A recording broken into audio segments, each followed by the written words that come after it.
Assalamualaikum warahmatullahi wabarakatuh. Perkenalkan, kami dari kelompok 7 kelas E yang beranggotakan Murni Cantika, Dinda Hamidah, dan Dinda Abdadandi. Di sini kami akan memaparkan materi tentang tugas dan tanggung jawab guru dalam manajemen dan administrasi sekolah. Assalamualaikum warahmatullahi wabarakatuh. Perkenalkan, nama saya Dinda Hamidah dari kelas 2 Epenjas NPM 192191186. Di sini saya akan memaparkan materi dari mata kuliah profesi pendidikan, yaitu tentang pengertian guru. Guru dalam bahasa Jawa adalah menunjuk pada seseorang yang harus digugu dan ditiru oleh semua murid dan bahkan masyarakat. Harus digugu artinya segala sesuatu yang disampaikan olehnya senantiasa dipercayai dan diyakini sebagai kebenaran oleh semua murid. Sedangkan ditiru artinya seorang guru harus menjadi suri teladan panutan bagi semua muridnya. Guru sebagai pendidik dan pengajar anak, guru diibaratkan seperti ibu kedua yang mengajarkan sebagai macam hal yang baru dan sebagai fasilitator anak supaya dapat belajar mengembangkan potensi dasar dan kemampuannya secara optimal. Hanya saja ruang lingkungnya guru berbeda. Guru mendidik dan mengajar di sekolah negeri maupun swasta. Dari Undang-Undang Republik Indonesia Nomor 14 Tahun 2015, Pasal 1 Ayat 1 tentang guru dan dosen menyatakan bahwa guru adalah pendidik profesional dengan tugas utama mendidik, mengajar, membimbing, mengarahkan, melatih, menilai, dan mengevaluasi peserta didik pada pendidik atau anak usia dini. Jalur pendidik formal, pendidik dasar, dan pendidik menengah. Guru adalah suatu profesi yang bertanggung jawab terhadap pendidikan siswa. Dapat dipahami dari beberapa pengertian. Di antaranya ada guru merupakan jabatan atau profesi yang memerlukan keahlian khusus sebagai guru. Guru adalah seorang yang mampu melaksanakan tindakan pendidikan dalam suatu situasi pendidik untuk mencapai tujuan. Pendidikan atau seorang dewasa jujur, sehat jasmani, rohani, susila, ahli, tampil, terbuka, adil, dan kasih sayang. Guru adalah salah satu komponen manusia dalam proses belajar mengajar yang ikut serta berperan dalam usaha membentukkan sumber daya manusia yang potensi di bidang pembangunan. Pekerjaan guru dapat dipandang suatu proses yang secara keseluruhan harus memiliki kepribadian yang baik dan mental yang tangguh karena mereka dapat menjadi contoh bagi siswanya dan masyarakat sekitarnya. Setiap guru hendaknya mempunyai kepribadian yang akan dicontoh dan diteladani oleh anak didiknya secara sengaja maupun tidak. Assalamualaikum warahmatullahi wabarakatuh. Perkenalkan, nama saya Murni Cantika Rusdayanti, NPM 1921911163 dari Penjas 2E. Di sini saya akan sedikit mempresentasikan tugas dan tanggung jawab guru dalam manajemen dan administrasi sekolah untuk memenuhi salah satu tugas mata kuliah profesi kependidikan. Di dalamnya terdapat ada tugas dan tanggung jawab guru. Tugas dan tanggung jawab utama seorang guru atau pengajar adalah mengelola pengajaran secara lebih efektif, dinamis, efisien, dan positif yang ditandai dengan adanya kesadaran dan keterlibatan aktif antara dua subjek pengajaran guru sebagai penginisiatif awal dan pengarahan serta pembimbing, sedangkan peserta didik sebagai yang mengalami dan terlibat aktif untuk memperoleh perubahan diri dalam pengajaran. Mengingat pendidikan selalu berkenan dengan upaya pembinaan manusia, maka keberhasilan pendidikan sangat tergantung kepada unsur manusiawinya.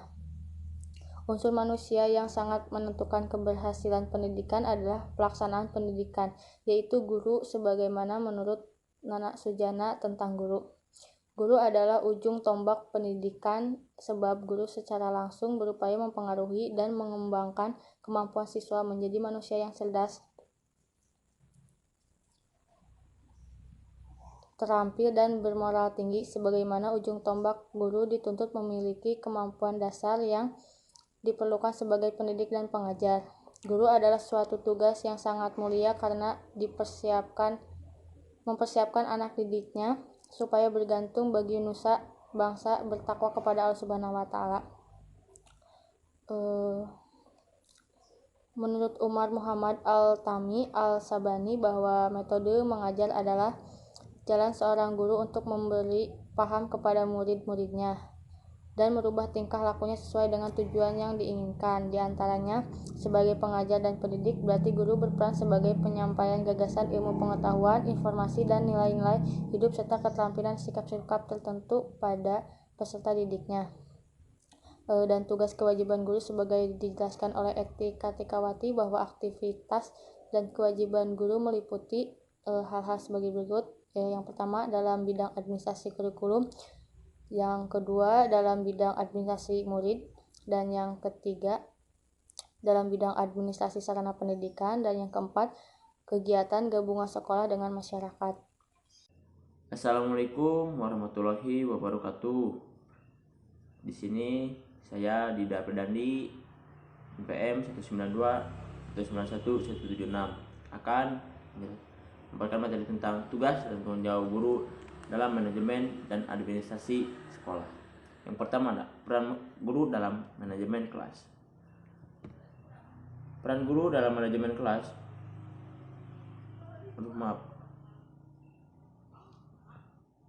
Peran guru dalam manajemen kelas antara lain meliputi guru sebagai pengajar, pemimpin kelas, pembimbing, pengatur lingkungan, perencana, supervisor, motivator, dan konselor. Sebagai pengajar, guru harus bisa menyampaikan pembelajaran atau pelajaran dengan baik untuk mencapai tujuan belajar sehingga peserta didik dapat memahami materi yang disampaikan oleh gurunya. Guru yang berperilaku baik akan lebih disegani oleh anak-anak didiknya. Perkataannya akan lebih didengar dibandingkan dengan guru yang perilakunya buruk. Dari hasil riset yang digelar sekitar tahun 1980-an hingga tahun 1990-an, secara ringkas dapat dijelaskan mengenai faktor mayor atau area keterampilan terpaut dengan manajemen kelas yang efektif. Kelima faktor tersebut meliputi yang pertama, pengembangan solidaritas, pemahaman personal atau psikologi siswa dan kebutuhan belajar. Kedua, ada pemaparan hubungan positif antara guru dan siswa serta antar siswa untuk menemukan kebutuhan dasar psikologi siswa.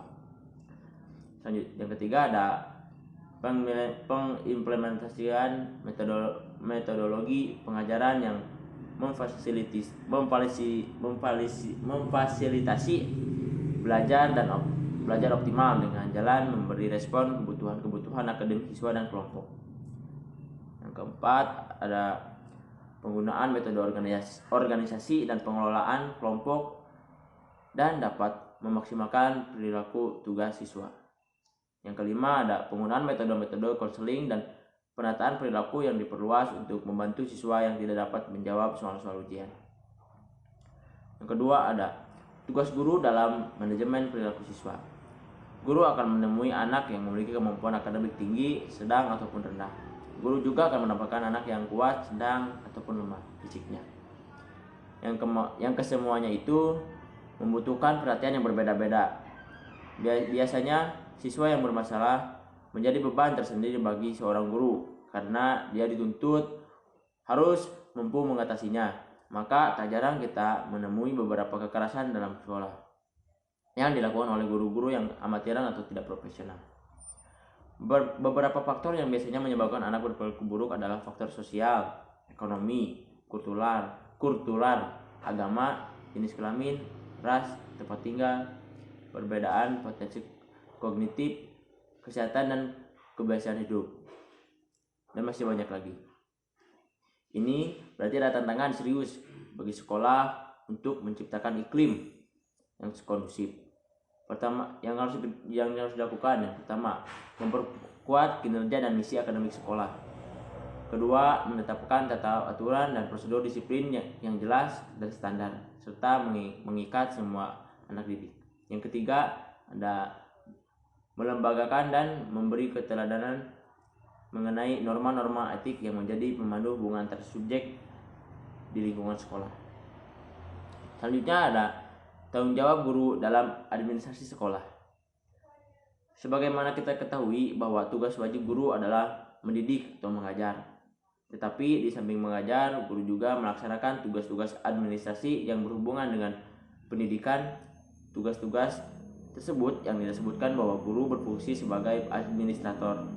Dalam buku Pedoman Administrasi dan Subprofesi yang diterbitkan oleh Departemen Pendidikan dan Kebudayaan 1970 halaman 4. Tertulis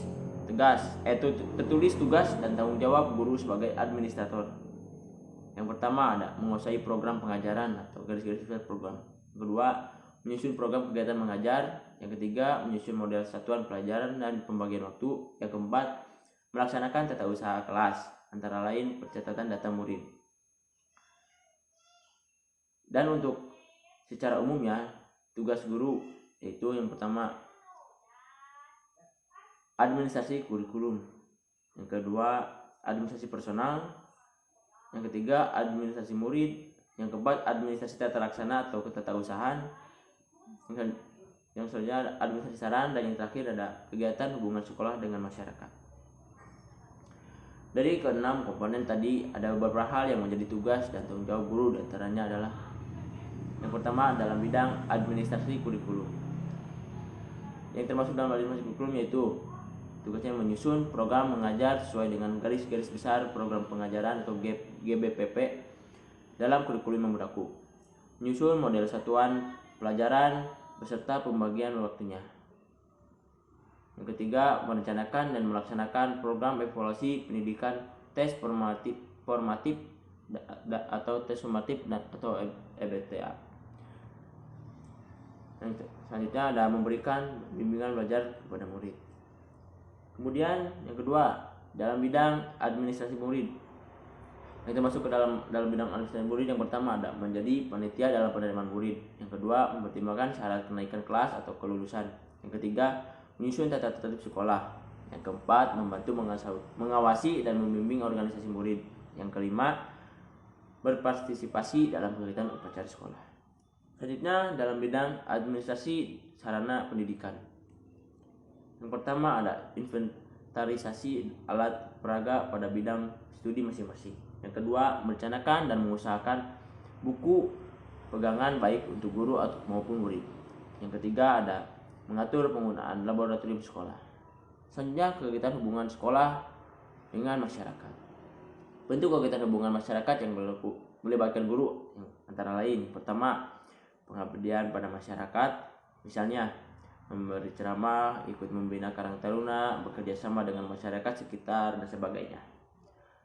Yang kedua ada duduk dalam kepanitiaan tertentu bersama warga masyarakat setempat. Yang terakhir, yang selanjutnya ikut rapat bersama BP3 atau orang tua murid. Yang terakhir ada ikut menjaga dan mempertahankan nama baik sekolah. Dan kesimpulan, guru adalah gambaran seorang pemimpin. Guru adalah sosok arsitektur yang dapat membentuk jiwa dan watak anak didik. Guru memiliki peran untuk membentuk dan membangun kepribadian anak didik menjadi seseorang yang berguna bagi agama, nusa, dan bangsa. Guru bertugas mempersiapkan generasi penerus bangsa yang cakap dan diharapkan dapat membangun dirinya dan membangun bangsa dan negara agar menjadi lebih baik lagi pada masa yang akan datang. Terima kasih, sekian dari kelompok kami. Mohon maaf apabila banyak kesalahan. Assalamualaikum warahmatullahi wabarakatuh.